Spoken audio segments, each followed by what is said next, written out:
धन्यवाद हो पिता परमेश्वर का। धन्यवाद हो, हालेलुया हालेलुया हालेलुया। धन्यवाद हो पिता परमेश्वर, धन्यवाद हो पिता परमेश्वर की महिमा महिमा महिमा महिमा। धन्यवाद देते हैं पिता परमेश्वर आज के समय के लिए। पिता परमेश्वर अभी तक पिता परमेश्वर आपने हमको हर परेशानियों से, हर मुसीबतों से, हर बलाओं से, हर खतरों से, हर एक्सीडेंट से, बुरे विचारों से, सबसे पिता परमेश्वर आपने हमको बचाया है। उसके लिए हम आपके लाखों लाख शुक्रिया अदा करते हैं पिता। Praise the Lord Rohini, praise the Lord. आइए हम प्रार्थना करें। धन्यवाद हो पिता, धन्यवाद धन्यवाद धन्यवाद धन्यवाद धन्यवाद देते हैं पिता परमेश्वर। जीवन के तमाम आशीषों के लिए आपको धन्यवाद देते हैं पिता परमेश्वर, और प्रार्थना करते हैं पिता परमेश्वर कि आज तक पिता परमेश्वर आपने हमें संभाला है।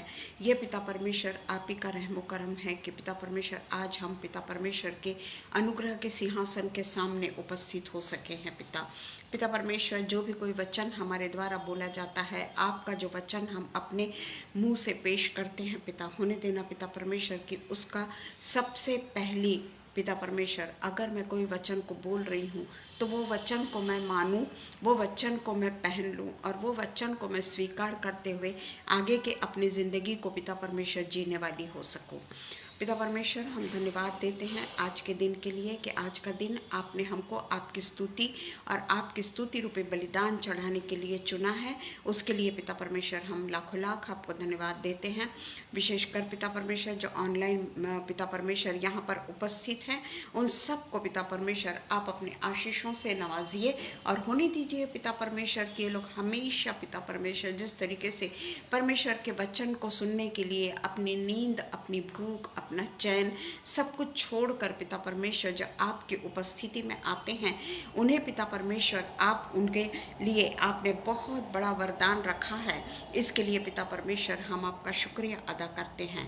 और जो ऑफलाइन भी देखेंगे पिता परमेश्वर, उन सब पर पिता परमेश्वर आप अपनी आशीषों को पिता परमेश्वर उंडे लिए।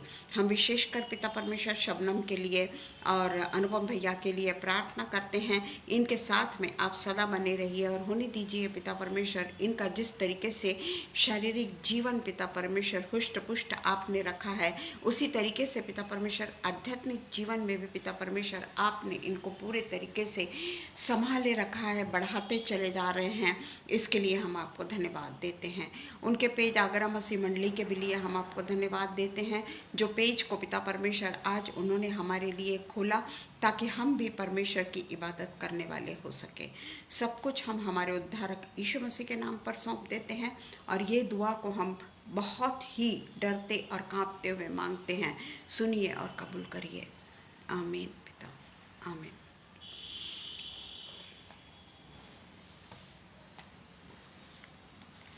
परमेश्वर का धन्यवाद हो आज के फिर से एक पवित्र दिन के लिए कि जब हम सब एकत्रित होकर परमेश्वर के बहुमूल्य वचन को सुनेंगे, और बहुमूल्य वचन को सिर्फ सुनेंगे नहीं बल्कि उसे आत्मसात भी करेंगे।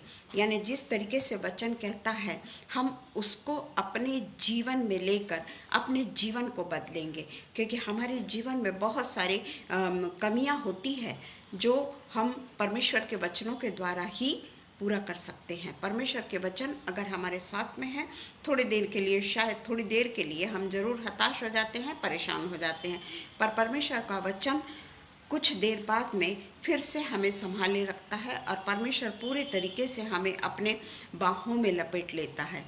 ये तो हम अपने अनुभव से ही मालूम कर सकते हैं। और आज का जो मेरा वचन जिसके ऊपर मैं बोलने जा रही हूँ वो है, What does the Bible say about tension? What does the Bible say about tension? Praise the Lord Nagesh भैया। इसके ऊपर सबसे पहले आज हम पढ़ेंगे फिलिपियंस 4:6-7। फिलिपियंस 4:6-7। किसी भी बात की चिंता मत करो। बहुत ही आराम से मैं पढ़ूंगी हर एक वचन को। किसी भी बात की चिंता मत करो, परंतु हर एक बात में तुम्हारे निवेदन, प्रार्थना और विनती के द्वारा धन्यवाद के साथ परमेश्वर के सन्मुख उपस्थित किए जाएं। वचन बहुत ही स्पष्ट है। वचन बहुत ही स्पष्ट है कि किसी भी बात की चिंता मत करो। वचन इतना स्पष्ट बोलता है, परंतु हम हमेशा किसी न किसी उलझन में फंसे रहते हैं, किसी न किसी चिंता में फंसे रहते हैं, जबकि परमेश्वर का वचन कहता है कि चिंता मत करो। ये हम अच्छी तरीके से जानते हैं कि चिंता करने से हमारे शरीर पे किस तरीके से ऑपोजिट जो विरुद्ध केमिकल है उनका पनपता है। वो विरुद्ध केमिकल हमारे शरीर में उत्पन्न होते हैं और वो हमारे शरीर के लिए हानिकारक होते हैं। वो हमारे शरीर को बढ़ाने वाले नहीं होते, या हमारे शरीर को तेजस्वी करने के लिए नहीं होते, या हमारे शरीर को परमेश्वर के पास में अर्पित करने के लिए नहीं होते। प्रेज द लॉर्ड दीदी। बल्कि वो टेंशन से या वो चिंता से हम इस माहौल में पहुंच जाते हैं कि हमें परमेश्वर दिखता ही नहीं। हम उस समय सब कुछ भूल जाते हैं और उसी में इतने ज़्यादा लपेट लिए जाते हैं कि हम परमेश्वर के सानिध्य को तक ठुकरा देते हैं। और उस समय हमें ऐसा लगता है कि हमसे ज़्यादा कोई दुखी नहीं। हम ये सोचने लगते हैं, हम हमारे बारे में सोचने लगते हैं। हम उसी इसमें शैतान चाहता है कि हम पूरे तरीके से इन्वॉल्व हो जाए, क्योंकि वो हमको परमेश्वर के करीब नहीं देखना चाहता। जो परमेश्वर का वचन शेयर करते हैं या जो परमेश्वर के वचन को निरंतर सुनते रहते हैं, अपने कहना चाहिए कि लाइविश जिंदगी को छोड़कर, या अपने जो उस समय का समय होता है वो समय की परवाह न करते हुए जो परमेश्वर के वचन को सुनता है, उसके पास में शैतान बहुत सारी अड़चनें पैदा करता है। क्योंकि शैतान को अच्छा नहीं लगता कि तेरे कंफर्ट को छोड़कर क्या तो परमेश्वर के पीछे जा रहा है, और इसलिए वो हमको किसी न किसी सांसारिक अभिलाषाओं में या सांसारिक काम में जकड़ लेता है। और इसलिए परमेश्वर का वचन कहता है कि किसी भी बात की चिंता मत करो। इसमें ये नहीं लिखा है कि कुछ बात छोड़कर चिंता मत करो। इसमें स्पष्ट रूप से परमेश्वर हमको प्रोत्साहित करते हैं कि किसी भी बात की चिंता मत करो, बल्कि हमारे निवेदन, प्रार्थना और विनती के द्वारा धन्यवाद के साथ किसके सन्मुख उपस्थित किए जाएं? शैतान के सन्मुख नहीं, परमेश्वर के सन्मुख उपस्थित किए जाएं। हमारे जो भी कोई निवेदन है, हमारा जो भी कोई प्रॉब्लम है, हमारा जो भी कोई कठिनाई है, हमारा जो भी कुछ विचार जो हमारे मन में चल रहे हैं, उसके लिए लिखा है कि किस तरीके से हमको प्रार्थना और विनती और धन्यवाद के साथ में हम परमेश्वर के सन्मुख पहुंचते हैं। और अब जो व्हाट्सएप का जो एक साधन हो गया है, उसमें जो परमेश्वर के वचन चुन चुन कर लोग जो भेजते हैं, जैसे दीदी भेजती है, बहुत सारे लोग भेजते हैं, वो वचन को जब हम पढ़ते हैं ना, वो परमेश्वर का वचन एक प्रकार से हमारा निवेदन हो जाता है, क्योंकि वो जो वचन हमको बोला जा रहा है या व्हाट्सएप के ज़रिए जो बतलाया जा रहा है, वो हमारे जीवन को कचोटता है। अगर हम परमेश्वर के सच्चे सैनिक हैं तो वो वचन हमको बताता है कि किस तरीके का जीवन हमने जीना है। एक प्रोत्साहित करने वाला वचन होता है वो, एक हमको उस अड़चन से दूर करने वाला वचन होता है वो। टेम्पररी हम जो चिंता में चले जाते हैं, क्योंकि हम परमेश्वर के पुत्र और पुत्रियां हैं, इसलिए हम चिंता में नहीं जाते पूरे तरीके से। चिंता में कहने का मतलब कई दिनों तक उसमें हम इन्वॉल्व नहीं रहते। थोड़ी देर तक तो हो जाते हैं, थोड़ी देर तक परेशान होता है आदमी, क्योंकि मनुष्य है, परंतु परमेश्वर अपनी संतान को नहीं छोड़ता। ये बात का हम सब ने अनुभव लिया है कि परमेश्वर अपनी संतान को नहीं छोड़ता।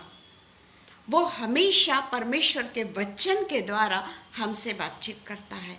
थोड़ी देर ज़रूर हमको देता है कि हम टेंशन में हैं, हम परमेश्वर को नहीं देख पाते, पर परमेश्वर हमारे को सीधा कहता है कि तुम्हारे निवेदन, जो भी तुमको रिक्वेस्ट परमेश्वर के सामने देनी है या जो तुमको अर्ज परमेश्वर के सामने रखना है, वो प्रार्थना यानी प्रेयर और विनती, रिक्वेस्ट एंड धन्यवाद, थैंक्स गिविंग, उसके ज़रिए हमको सब कुछ परमेश्वर के सामने सौंप देना है। और जो हम व्हाट्सएप के ज़रिए जो हम लोग एक दूसरे से अपने लोग जो बंधे हुए हैं, उनके कारण भी हमें प्रार्थना, विनती और धन्यवाद के रूप में उस चीज़ को हम ग्रहण करते हैं कि ये जो निवेदन जो है ये हमारे लिए है, और उससे हम अपने जीवन में चेंजेस लेकर आते हैं। तो हम देखते हैं कि अगर हम चिंता करते हैं, चिंता ही चिंता करते हैं, चिंता ही चिंता करते, परमेश्वर हमको दिख ही नहीं रहा है, तो वो जो चिंता जो है ना वो हम पर हावी हो जाती है। हमारे पास में उस समय परमेश्वर नहीं बल्कि चिंता हमारा सब कुछ हो जाता है। वो शैतान जो है वो चिंता में हमको इतना ज़्यादा लपेट के रख देता है कि हम चिंता हम पर हावी हो जाती है। हम चिंता को एनकरेज करते हैं हम चिंता को, और उसमें हम कई प्रकार के पाप कर बैठते हैं। चिंता पाप नहीं है, चिंता पाप है। क्यों? क्योंकि चिंता के द्वारा बहुत सारी चीज़ें हमारे जीवन में परिवर्तन लाती है। जो एक चिंता जो है वो ऐसे ऐसे पाप करने में हम लोगों को मजबूर कर देती है, जो परमेश्वर ने उस विषय में कहा है चिंता मत करो। फिर भी हम वो वचन को छोड़ देते हैं और वो चिंता एक चिता के समान हमारे लिए हो जाती है। वो चिंता जो है वो एक चिता के रूप में हमारे जीवन में कार्य करने लग जाती है, क्योंकि चिंता जो है वो अपने शरीर को, अपने रक्त को, अपने दिल को, अपने दिमाग को बुरे तरीके से आघात पहुंचाती है। हम सोचते हैं कि चिंता करने से हमारे शरीर में विपरीत परिणाम नहीं होगा, पर नहीं, चिंता करने से हमारे शरीर में बहुत विपरीत परिणाम होते हैं। यानी वो रासायनिक जो क्रिया हमारे शरीर में जो होती है वो परमेश्वर की दी हुई नहीं होती। वो रासायनिक क्रिया हमारे द्वारा वो बनती चली जाती है शरीर में, और उस समय हमको परमेश्वर नहीं दिखाई देता, क्योंकि चिंता हम पर पूरे तरीके से हावी हो चुकी है और इसलिए हमको परमेश्वर नहीं दिखाई देता। कई बार हम बीमार हो जाते हैं, कई ऐसी बीमारियां हो जाती है जिससे हम चिंतित हो जाते हैं कि ये बीमारी में तो कोई ठीक नहीं हो सकता। अभी मेरी ननद जो है वो यहाँ पर उपस्थित है, इसीलिए मैं उन्हीं का उदाहरण दूंगी कि उनको एक ऐसा प्रॉब्लम आ गया जो उनको क्या, किसी को भी अगर वो प्रॉब्लम आया तो वो पूरी तरीके से तहस नहस हो जाएगा। वो सोचेगा मेरी ज़िंदगी अब ख़त्म हो गई, कुछ समय के लिए ही अब मेरी ये ज़िंदगी है। पर परमेश्वर की उनके लिए कोई और योजना होती है, और आज वो पूरे तरीके से स्वस्थ है। वो पूरे तरीके से स्वस्थ हो गई है इतने बड़े बीमारी से। क्यों? क्योंकि परमेश्वर को हमारी चिंता है। पर अगर हम चिंता ही करते रहें तो वो चिता का रूप धारण कर लेती है, और इसलिए हम हमेशा देखते हैं कि हम में अगर टेंशन आता है, हम में अगर चिंता आती है, हम पाप की ओर अग्रसर हो जाते हैं। कैसे होते हैं? कि चिंता की वजह से हम तनावग्रस्त हो जाते हैं, बहुत तनावग्रस्त हो जाते हैं हम, और उस जो व्यक्ति के द्वारा हमारे मन में चिंता आई है उनको हम बुरा भला कहने लगते हैं। फॉर टाइम बीइंग क्यों ना हो, फॉर शॉर्ट पीरियड क्यों ना हो। जो परमेश्वर का जन है, परमेश्वर उनको पाप नहीं करने देना चाहता। परमेश्वर बहुत जल्दी हमको उस बात से उबार लेता है, उस बात से हमको दूर लेके चले जाता है। चाहे वो किसी की प्रेयर हो, चाहे वो किसी का बीच में फ़ोन करके इनकरेज करना हो, उस समय हमको इनकरेजमेंट भी नहीं चाहिए ऐसा लगता है, परंतु वो इनकरेजमेंट कुछ ही देर बाद में हमारे शरीर में काम करता है, क्योंकि परमेश्वर अपने भक्तों को कभी नहीं छोड़ना चाहता। और इसलिए हम क्या करते हैं, जब तनाव में हो जाते हैं, मान के चलिए, और वो तनाव हमारे शरीर से हटने का नाम तो नहीं लेगा, उसको हम ही को भगाना है। और वो किस तरीके से भागेगा? परमेश्वर के वचनों से भागेगा। परमेश्वर के वचन, व्हाट्सएप अगर खराब है तो व्हाट्सएप अच्छा भी है। हम जिस तरीके से भी व्हाट्सएप को यूज़ करें उस तरीके से व्हाट्सएप का हम फल पाते हैं। अगर अगर हम व्हाट्सएप में गलत चीज़ों को देखते हैं या दुनियादारी के चीज़ों को देखते हैं, निश्चित ही वो हमारे काम की चीज़ नहीं है। पर जब हम परमेश्वर के वचन को एक दूसरे के साथ में शेयर करते हैं, गुड मॉर्निंग करना महत्वपूर्ण नहीं है, good morning, good evening, good night ये महत्वपूर्ण नहीं है, पर उसके साथ में जो हम स्लोगन परमेश्वर का डालते हैं ना, वो अगर हम पढ़ते हैं, उसके ऊपर अगर हम क्या करना चाहिए कि उसके ऊपर अगर हम सोचते हैं परमेश्वर का वचन ये मेरे लिए है, ये मुझे प्रोत्साहित करने के लिए है, ये मेरी ज़िंदगी में एक नया मोड़ देने के लिए है, तो वो सचमुच में वो जो परमेश्वर का वचन है ना, हमारी ज़िंदगी को बदलता है। और हमारे तनावग्रस्त अगर हम उसी बात को सोचते रहें, उसी बात को सोचते रहें और उसके लिए अगर हम बुरा सोचने लगें और परमेश्वर से कहने लगे कि परमेश्वर, वो व्यक्ति मेरे को बिना किसी वजह से त्रास दे रहा है, बिना किसी वजह से मुझ पर आरोप कर रहा है, मेरी बदनामी कर रहा है, जो भी कुछ हमारे मन में फिर खूब सारे विचार आने लग जाते, पहाड़ बन जाता है, पूरा पूरा पहाड़ बन जाता है उसका। परंतु हम देखते हैं कि हम उस समय अपने जीवन में जो भी कुछ तनाव महसूस करते हैं, उससे हम उन लोगों की बुरा चाहते हैं, उन लोगों का हम बुरा चाहते हैं, चाहे टाइम बीइंग क्यों ना हो। हम उनके लिए सोचते हैं कि जो तकलीफ ये मुझको दे रहे हैं बिना वजह, इससे भी बड़ी तकलीफ में वो गुजरे। पिता तो मुझको ही क्यों तकलीफ देता है, तो मुझको ही क्यों तनाव में रखता है। कई बातें हमारे मन में आ जाती है और हम सारा का सारा अगर गुस्सा निकालते हैं तो वो परमेश्वर पर निकालते हैं, और वह व्यक्ति जो हमें तकलीफ देता है उसके लिए हमारे मन में इतने विकराल विचार आने लग जाते हैं कि मैं क्या बताऊं। बहुत ही गलत विचार हमारे मन में आने, चाहे वो टाइम बीइंग ही क्यों ना हो, क्योंकि परमेश्वर अपने भक्तों को कभी भी अकेला नहीं छोड़ता। ये बात मैंने आजमाई हूँ। और कुछ ही देर बाद में हम परमेश्वर से माफ़ी भी मांगते हैं, पर वो माफ़ी नहीं मांगने के लिए हमारे लिए यही एक कारण हो जाता है कि हम किसी के प्रति बुरा न सोचे, चाहे वो हमारे लिए मौत का हथियार क्यों न लेके आया हो, चाहे वो हमारे लिए कितना बड़ा पत्थर हमारे शरीर पर क्यों न रख रहा हो। पर जब परमेश्वर हमारे साथ में है और परमेश्वर ने हमको सिखाया है कि तुम्हारे निवेदन, प्रार्थना और विनती और धन्यवाद के साथ में परमेश्वर के सन्मुख पेश किए जाएं। ये फिलिपियंस 4:4 से लेके 6 तक हम हमेशा पढ़ते हैं।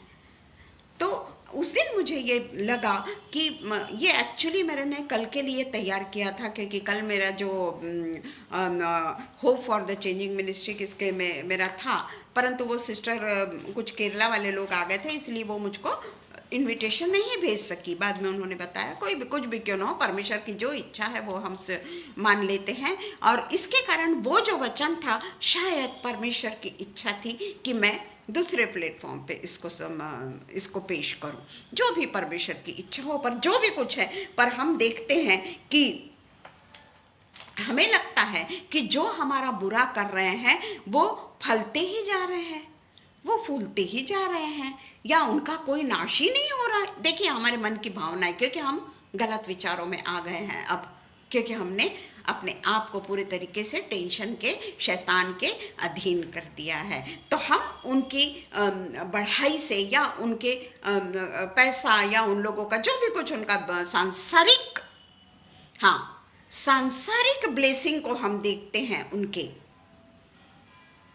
जबकि परमेश्वर ने हमको सांसारिक ब्लेसिंग के अलावा एक आत्मिक भी ब्लेसिंग दी है, ये हम भूल जाते हैं। सांसारिक ब्लेसिंग संसार में रहने तक ही काम आएगी, परंतु जो आत्मिक जो ब्लेसिंग है जो हमने पाई है, हम सब ने जो पाई है, परमेश्वर के लिए हम सब कुछ न्योछावर कर चुके हैं, तो वो ब्लेसिंग हमारे साथ में हमेशा रहेगी, और तब कहीं जाकर हम परमेश्वर के राज्य में प्रवेश करेंगे। पर हमको उस समय सांसारिक ब्लेसिंग उनकी दिखाई देती है, जो गलत इच्छा पैदा करती है, हमें नफरत पैदा करती है, हमें नफरत का बीज डाल देती है। परमेश्वर कहता है ऐसे लोगों के लिए प्रार्थना करो, परमेश्वर उनके लिए कर्ज देने को हमको नहीं कहता, उनका जजमेंट करने को नहीं कहता।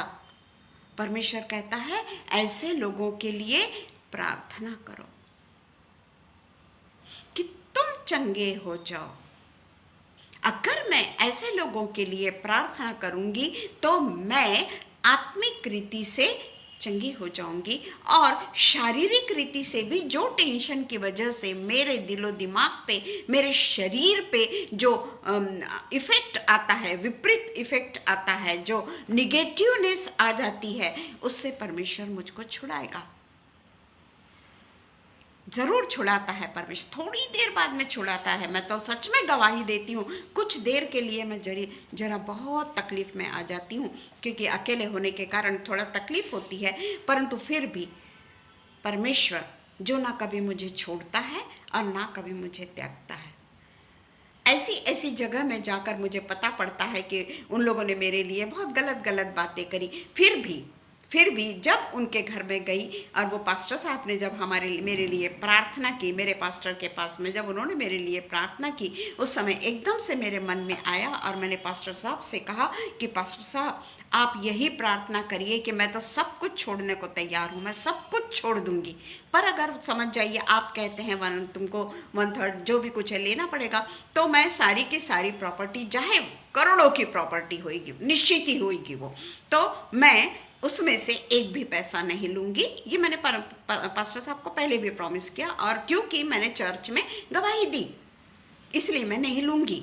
और वो पैसा मैं या अनाथाश्रम या विधवा लोगों के लिए या गरीब बच्चों के लिए, तो आपके जो इतने सारे जो इंस्टीट्यूट्स चलते हैं वहाँ पर मुझको एक कमरा दे देना और वहीं पे मैं वो काम करूँगी, ये मैंने पास्टर साहब से कहा। और उसके बाद में जब पास्टर साहब ने प्रार्थना की तो मेरे मन में अचानक आया और मैंने पास्टर साहब से कहा कि पास्टर साहब इस बात के लिए प्रेयर करिए कि कहीं वो पैसों को देखकर मैं हनन्याह या सफीरा ना हो जाऊं।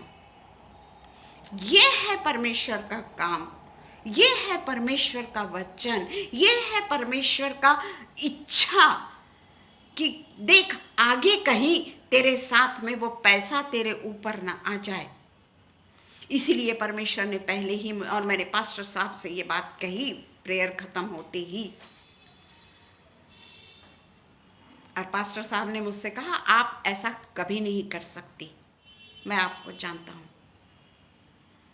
ये है परमेश्वर की गवाही, ये है परमेश्वर। अगर मैं वही माहौल में रहती, मैं वही माहौल में लोगों को गलत गलत श्राप देती रहती, तो क्या परमेश्वर मुझसे बात करता? परमेश्वर जरूर मुझसे बात करना चाहता है, पर मेरी चिंताएं, मेरा टेंशन, मेरा ये मुझको पाप का जन्म देते चला जा रहा है। ये अभिलाषाएं पाप को जन्म देती चली जा रही है, या अभिलाषाएं गर्भवती होकर पाप को जन्म दे रही है। परंतु हमको जरूरी है कि परमेश्वर ने जिस तरीके से कहा है उनको हमको पूरे तरीके से परमेश्वर के पास में तनाव रहित जीवन जीना है। तनाव के साथ में हमको नहीं रहना, ये तनाव हमको कहीं का नहीं छोड़ेगा, बल्कि हमारे शरीर को खोखला करते चले जाएगा। फिर हम परमेश्वर को बोलने लग जाएंगे कि हम तो तेरे लिए ऐसा करते थे, हम तो तेरे लिए वैसा करते थे, फिर भी तूने हमको इतना ज़्यादा तकलीफ में डाल दिया। हम अपनी गलतियां देखें। प्रेज द लॉर्ड ऑलिवर जी। तो इसलिए हम देखते हैं कि परमेश्वर का वचन जो है वो कहता है कि किसी को भी श्राप ना दो। लिखा है ना, किसी को भी श्राप ना दो, क्योंकि हम आशीष तो नहीं देते, पर परमेश्वर का वचन कहता है आशीष दो, श्राप मत दो। और उसके बाद में परमेश्वर का वचन कहता है कि परमेश्वर ने ही, यीशु मसीह ने ही ये वचन कहा है, हमें 7 के 70 दफा अपने विरोधियों के लिए प्रार्थना करनी है। हमेशा हमें उन्हें माफ करना है। उसके बगैर हम कभी भी परमेश्वर के रास्ते पे नहीं चल सकते, परमेश्वर के रास्ते पे हम नहीं जा सकते, क्योंकि परमेश्वर कहता है कि न्याय करना तेरा काम नहीं है, तू न्याय मत कर। परमेश्वर कहता है मैं हूं न्याय करने का काम, या तेरा को मैंने बदला लेने का भी काम नहीं दिया। मैंने नहीं कहा कि तू बदला ले, तू न्याय कर, तू श्राप दे। ये सब बातें यीशु मसीह ने हमको नहीं सिखाई। जिस तरीके से लोगों का हाथ के बदले हाथ और पाँव के बदले पाँव और यूं त्यों जो भी कोई शिक्षा है, वो शिक्षा हमको हमारे यीशु मसीह ने नहीं सिखाई। वो कहते हैं कि तेरे विरोधियों को भी तू श्राप मत दे, तू अपने विरोधियों को कभी भी कोस मत, तू अपने विरोधियों के विरुद्ध में मत सोच। ये जितना भी संसार की जो चीजें हैं, जब तक हम जीवित हैं तब तक ही हमारा साथ देगी। और मीनवाइल अगर हमारे देश में कुछ हो गया, कुछ भी हो सकता है, नैसर्गिक विपत्तियां भी आ सकती है, चाहे तो फिर युद्ध भी कुछ भी हो सकता है, तो क्या ये सब चीजों को बटोर के हम भागेंगे क्या? या भूकंप आएगा तो बोलेंगे क्या रुक जा मेरे घर में मत आ, अभी मेरे को जरा सारी चीजें बटोरने दे। वो तो सारी की सारी नष्ट हो जाएगी। इसलिए परमेश्वर कहता है अस्थाई डेरे पे नजर मत रख। जो डेरा तेरा अस्थाई है, जो डेरा तेरा हमेशा के लिए नहीं है, वो तेरा एक सिर्फ टेंट है, आज यहां तो कल वहां। तो इन चीजों के लिए हम परमेश्वर से बैर क्यों ले? परमेश्वर के न्याय के सिंहासन में के सामने हमको भी जाना है, हमको भी जाना है। कौन है ऐसा व्यक्ति जो परमेश्वर के न्याय के सिंहासन के सामने नहीं जाएगा? हमको ये बात हमेशा याद रखना है कि हमारा ये जो जीवन है ये क्षणिक है। अभी हम देखेंगे रोमन्स का 12 पूरा नहीं पढ़ेंगे हम, 12 का 14। अपने सताने वाले को आशीष दो, आशीष दो, श्राप न दो। जो अभी हमने पढ़ा, अभी हमने जो बोला, आशीष दो। और किसको? हमारे साथ में जो अच्छे हैं उनके लिए लिखा है क्या? अपने सताने वालों को आशीष दो, आशीष दो, श्राप न दो। 17वां वचन कहता है बुराई के बदले किसी से भी बुराई न करो, जो बातें सब लोगों के निकट भली है उसकी चिंता करो। उसके बाद में 19वां वचन कहता है हे प्रियो बदला न लेना, परंतु परमेश्वर के क्रोध को अवसर दो, क्योंकि लिखा है बदला लेना मेरा काम है। प्रभु यीशु मसीह ने हमको कहा है ना, बदला लेना मेरा काम है। प्रभु कहता है मैं ही बदला लूंगा। उसके बाद में 20वां वचन कहता है परंतु यदि तेरा बैरी भूखा हो तो उसे खाना खिला, यदि तेरा बैरी प्यासा हो तो उसे पानी पिला, क्योंकि ऐसा करने से तू उसके सिर पर आग का ढेर लगाएगा। ये परमेश्वर का वचन है कि अगर तेरा, उसमें ये नहीं लिखा कि तेरा पड़ोसी या तेरे रिश्तेदार, ये नहीं, वो तो रिश्तेदार को तो हम करेंगे ही ना, परंतु लिखा है कि जो तेरा बैरी यानी तेरे से हमेशा बैर करता है, तेरा हमेशा गलत सोचता है, हर लोगों के पास में जाके तेरा अपमान करता है, झूठ बोलता है, चाहे कुछ भी करता है, कुछ भी, हर एक के जीवन में अलग अलग तनाव होते हैं। तो उसी के लिए लिखा है कि अगर वो तो भूखा है उसे खाना खिला, बैरी को प्यासा है तो पानी पिला, अपनों को पिला, अपनों को भूखा है तो खाना खिला, ऐसा नहीं लिखा है। जो हमारे लिए अत्यंत कठिन है वो काम हमको करने के लिए कहा है, और ऐसा करने से तू उसके सिर पर अंगार का ढेर लगाएगा। ये हमारी ही बाइबल में ये सब मिलेगा आपको। ऐसी अच्छी शिक्षाएं केवल और केवल हमारे पवित्र शास्त्र में ही मिलती है। पर हम पवित्र शास्त्र को छोड़कर दूसरी बातों पे, संसार की बातों की ओर ध्यान लगाते हैं, संसार की चिंता करते हैं। और एक बार अगर हम किसी के घर में गए और वो बात का अगर हमने चालू कर दिए, फिर हमारा मन दूषित हो जाता है। और इसलिए परमेश्वर कहता है कि उन सब बातों को त्याग दे। बदला लेना मेरा काम है, श्राप भी मत दो, बल्कि रोने वालों के साथ रहो, सताने वाले को आशीष दो, श्राप न दो। उनके लिए हमको हमेशा अच्छी ही प्रार्थना करनी है। और इसलिए हम हमेशा यही देखें कि परमेश्वर ने जो हमको सिखाया, ऐसे समय में जब हमको उसकी नितांत ज़रूरत होती है ना, ऐसे समय में ये वचन परमेश्वर हमें याद दिलाए, ताकि हमारे मन में उसके प्रति कोई क्रोध, कपट, ईर्ष्या टाइम बीइंग भी ना आए। ऐसे समय में ये वचन जो है, ये हमने पोटली बांधकर अपने हृदय में डाल लेना है।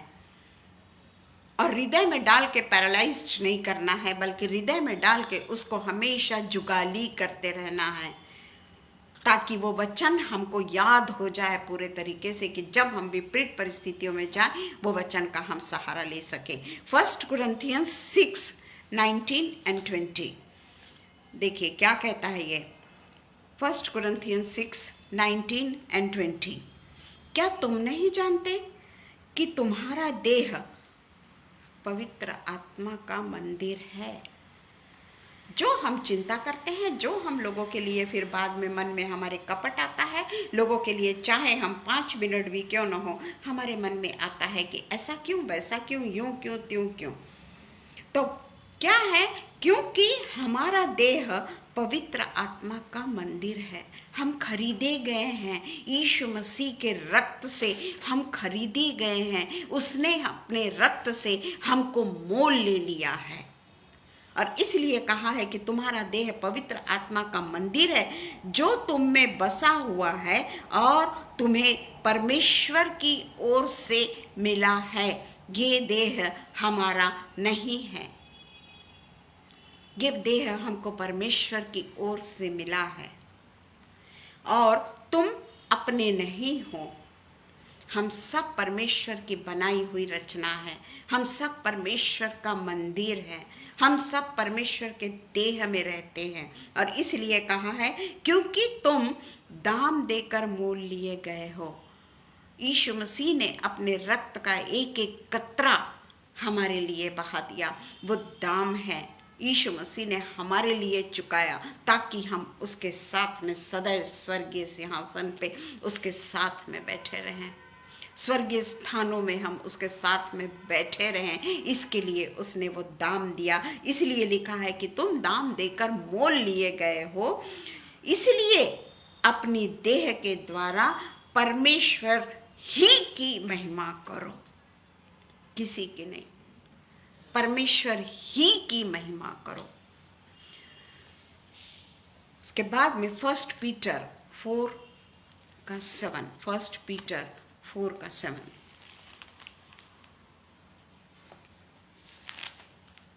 First Peter 4:7।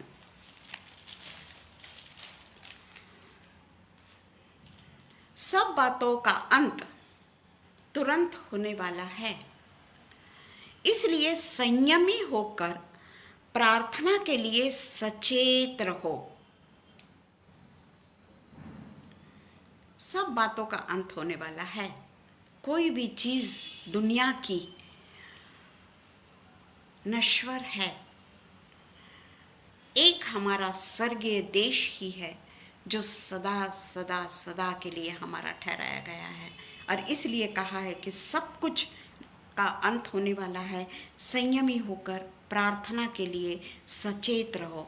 सबसे श्रेष्ठ बात यह है, एक दूसरे से अधिक प्रेम रखो, क्योंकि प्रेम अनेक पापों को ढांप देता है। प्रेम सबसे बड़ा, हमेशा हम देखते हैं कि प्रेम एक बहुत ही महत्वपूर्ण, परमेश्वर ने उसको महत्व दिया है। प्रेम के ऊपर पूरा एक चैप्टर लिखा हुआ है। और उसके बाद में, क्योंकि परमेश्वर शांति और हमको शांति देता है। और वो शांति क्या है? वो पवित्र आत्मा का फल है। जो शांति, ऐसी शांति हमें मिलती है जो समझ से परे है, वो पवित्र आत्मा का फल है।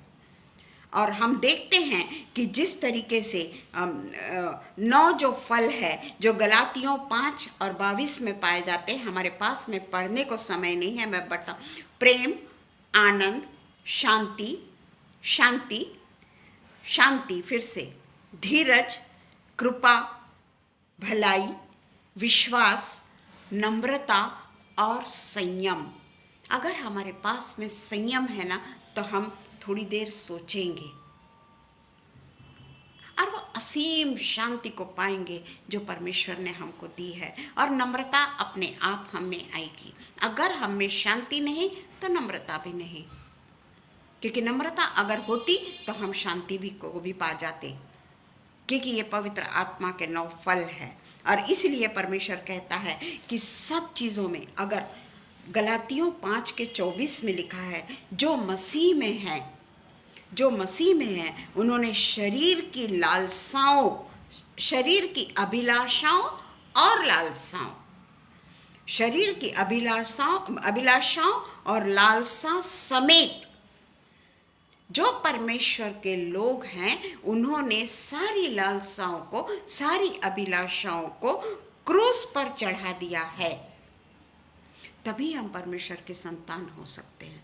कई हमारी अभिलाषाएं होती है, कई हमारी लालसाएं होती है कि मेरे पास में ये नहीं है, परमेश्वर मेरे पास में वो नहीं है, जबकि हमारे पास में सब कुछ है।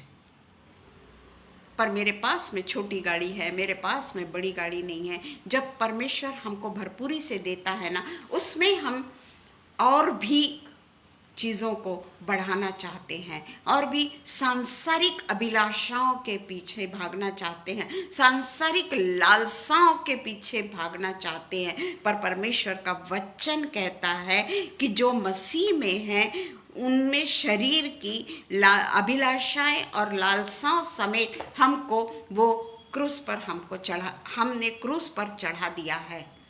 तो अभिलाषाएं और लालसाएं हमारे मन में अब ना आए, क्योंकि लालसाएं आने के कारण हमारी एक अभिलाषा होती है कि हमसे हर कोई प्रेम करे, हमारी हर कोई इज्जत करे, हमारा हर कोई हमारे लिए एक सॉफ्ट कॉर्नर रखे।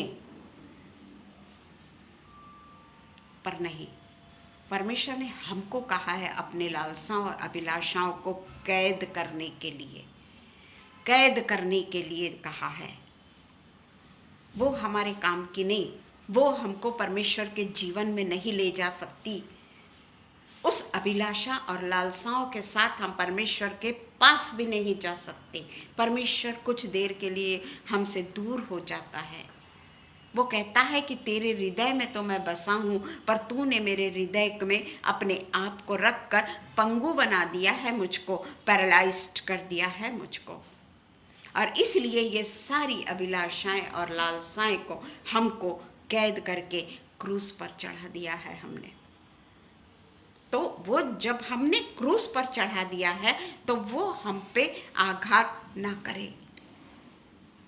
संयमी हो जाए हम, नम्र हो जाए हम, शांत हो जाए हम, माफ करने वाले हो जाए हम, अपने बैरियों से प्रेम करने वाले हो जाए हम। क्योंकि बाइबल का वचन कहता है, ऐसा करने से तुम उनके सिर पर अंगार का ढेर डालते हो। और परमेश्वर हमसे ऐसे ही काम करवाए।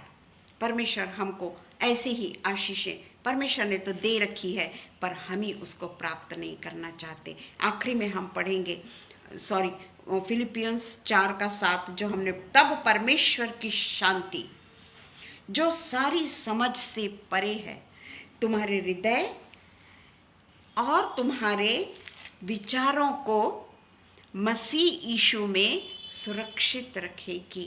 तुम्हारे हृदय और तुम्हारे विचारों को सुरक्षित रखेगी। और हमें सारी चिंताओं से मुक्ति दिलाएगी, क्योंकि चिंता जो है वो शैतान का हथियार है और वही हथियार का वो उपयोग करता है और हमें परमेश्वर से खींच लेके जाता है और परमेश्वर को बोलता है कि तेरी एक भेड़ को तो मैंने चुरा लिया। चाहे वो थोड़ी देर भी हम चाहे वो शैतान के शिकंजे में क्यों न चले जाएं, परंतु हमको परमेश्वर ने ऐसी असीम शांति दी है कि हमको शैतान के शिकंजों में जाना ही नहीं है, हमको जाना ही नहीं है उसके शिकंजों में। आखिर में हम याकूब 1:22 और 23 पढ़ लेंगे।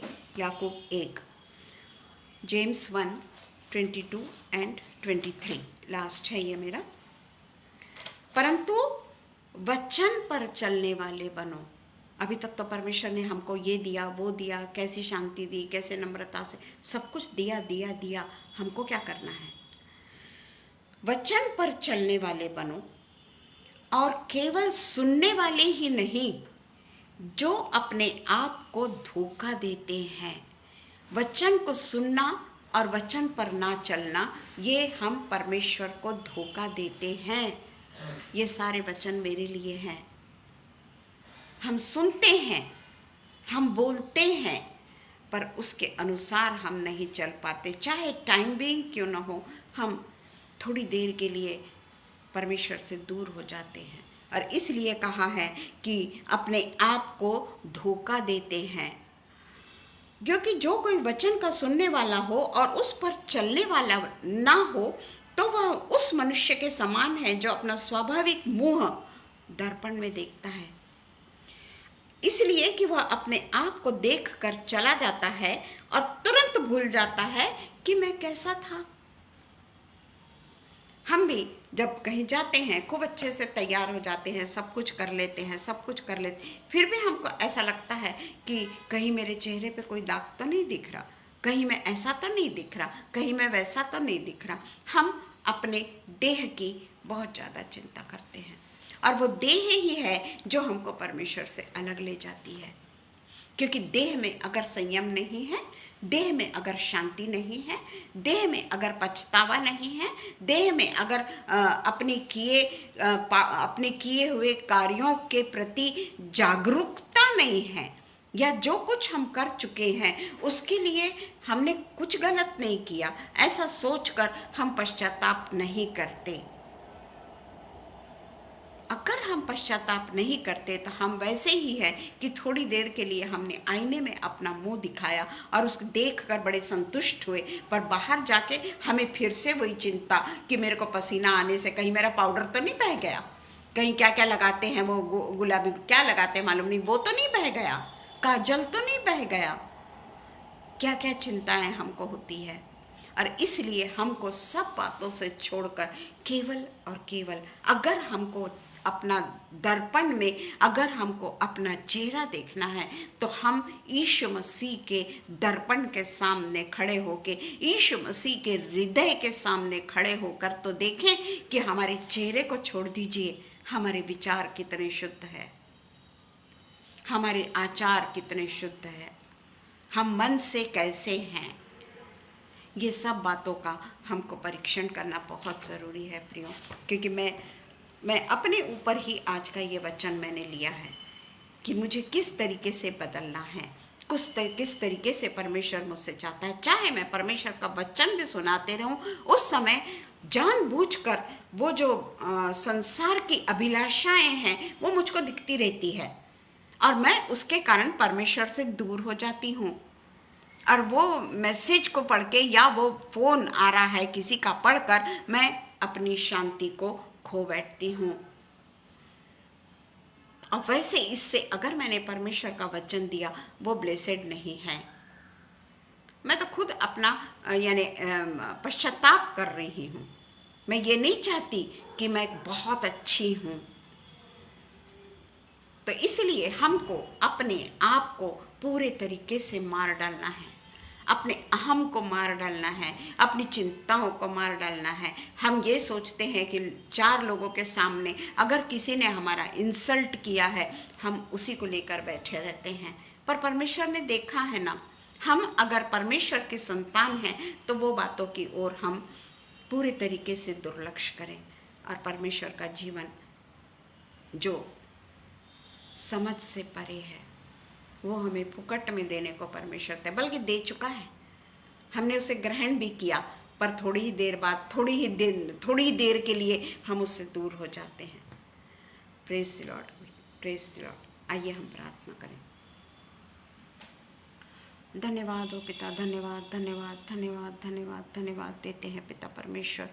ये जो वचन है पिता परमेश्वर, ये वचन पिता परमेश्वर आपने आज कल जो हमने प्रिपेयर किया, ये पिता परमेश्वर आपने हमारे लिए पिता परमेश्वर के हमें किस तरीके का जीवन जीना है, किस तरीके से अपने पे कंट्रोल करना है, चाहे वो हमें तकलीफ देने वाला है, चाहे वो हमें हर्ट करने वाला है, पर हम ये अच्छे तरीके से जानते हैं कि हम तो परमेश्वर के संतान हैं, जीवित परमेश्वर के संतान हैं, जिसको इससे भी ज़्यादा तकलीफ़ों का सामना करना पड़ा। पर उस समय भी वो तो मनुष्य था, उसने किसी को दोष नहीं दिया, उसने किसी को पाप कर रहे हो या किसी को वचन सुनाने नहीं बैठ गया, या किसी से ये नहीं कहा कि तुम पाप के संतान हो, तुम ये जो कुछ कर रहे हो ये तुम पाप के संतान होने के कारण कर रहे हो, ऐसा कुछ नहीं कहा, बल्कि वो खामोश रहा। और पिलातुस उससे कहता भी है, कैफा उससे कहता भी है कि लोग तेरे लिए इतना सब कुछ बोल रहे हैं, तू कुछ क्यों नहीं बोलता? और वो फिर भी एक शब्द नहीं बोला। हमें भी उसी की तरह बनना है, हम भी नम्र बन जाएं, हम भी दीन बन जाएं, ताकि हम में वो शांति जो सारी समझ से परे है, वो शांति हम में पाई जाए।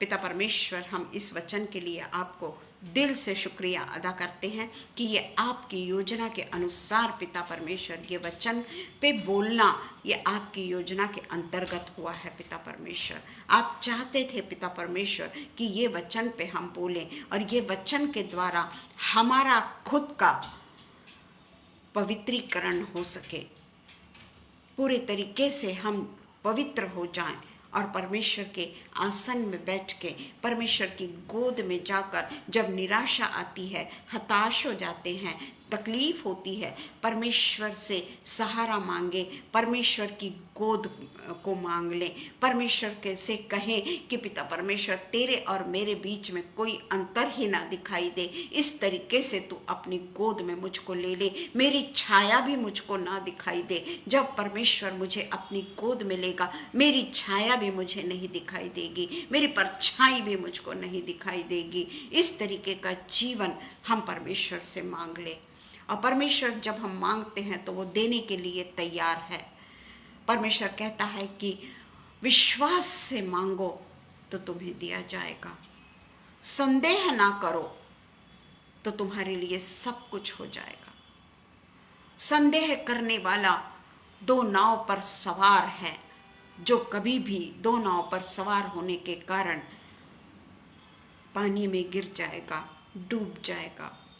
वो जीवन हमारे से दूर करके हम केवल और केवल एक पवित्रीकरण और पृथकता का जीवन हम जीने वाले हो सके। पिता, सारी पिता परमेश्वर निराशाओं को हम दूर करें, सारी पिता परमेश्वर गलत आशाएं, गलत संसार का पैसा, गलत इच्छा, सब बातों से तो हमें दूर रख पिता परमेश्वर। और केवल अगर हम देखें तो केवल हमारा पिता हमको दिखाई दे, हमारा पिता हमारे सामने हो, जो हमें कभी भी निराश नहीं करता, जो हमें कभी भी हताश नहीं करता, बल्कि वो हमारे मुख से बातें करता है कि हमें किस तरीके के जीवन को अपनाना है। हम आपका धन्यवाद देते हैं पिता परमेश्वर आज के वचन के लिए। और पिता परमेश्वर, हमारा चरित्र उसी तरीके से पिता परमेश्वर हम डालने वाले हो जो चरित्र आपको पसंद है। पिता, हम बहुत बहुत धन्यवाद करते हैं पिता परमेश्वर, जो ऑनलाइन पिता परमेश्वर यहाँ पर परमेश्वर का वचन सुन रहे हैं, उन सब को पिता परमेश्वर आपने एक आशीषों से पूरे तरीके से घेर के रखा है। इसलिए वो लोग पिता परमेश्वर अपने संसार की चिंताओं से दूर होकर, संसार के वैभव से दूर होकर, या पिता परमेश्वर अपने लाइविश जिंदगी को छोड़कर, या अपने आराम को छोड़कर, अपने कंफर्ट को छोड़कर पिता परमेश्वर आपके वचन को सुनने के लिए जमा है। उन सब पर पिता परमेश्वर आप अपने अनुग्रह की बरसात कीजिए पिता परमेश्वर। और फिर से एक बार पिता परमेश्वर हम शबनम और अनुपम भैया के लिए प्रार्थना करते हैं, आप उनके साथ होइए और पिता परमेश्वर उनके पेज पर आप आशीष का हाथ दीजिए। और वो जो हमको परमेश्वर के वचन से, पिता परमेश्वर के वचन हमें क्या सिखाता है, ये हमको उन्हीं के पेज से, जब हम पिता परमेश्वर उससे परमेश्वर के वचन से शिक्षा हासिल करते हैं, इसलिए पिता परमेश्वर हम उनके लिए धन्यवाद देते हैं कि उन्होंने अपने पेज के द्वारा, परमेश्वर के द्वारा, परमेश्वर से हम बातचीत कर सके।